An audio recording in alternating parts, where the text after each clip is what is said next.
Daşı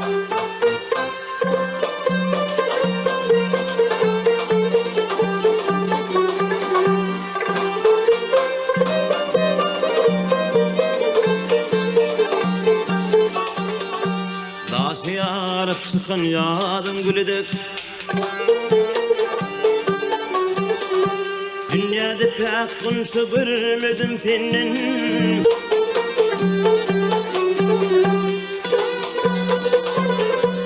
Sana baktı yalnızsa yar yürek, bir aşık gönüller bilin bakanlıyız.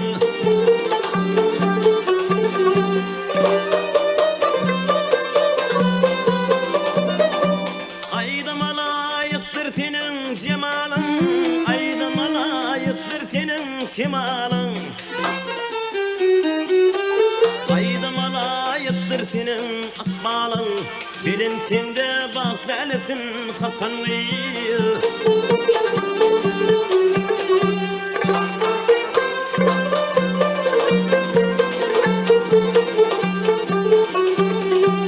Bayram günü gördüm kolumda sağdın, sağdında çal yardın vasfını yadın.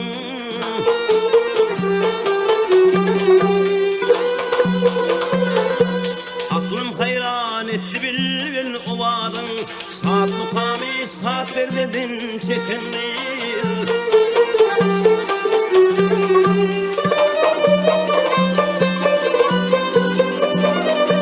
Aydıma layıktır senin cemalın, aydıma layıktır senin kemalın.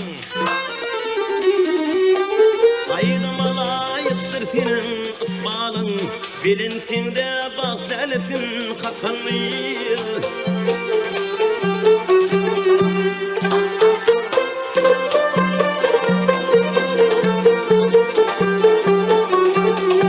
Dörende dürepsin ay bilin günden.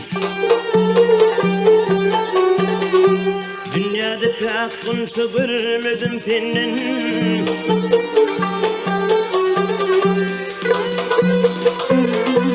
Her nece ayıtsın da aydımın menin, kırağının şağıdını yakanlıyız.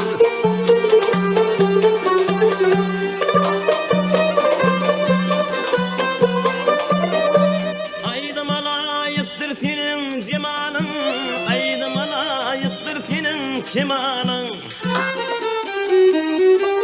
Aydıma layıktır senin akbalın, bilin sende bakzalesin kakanlıyız.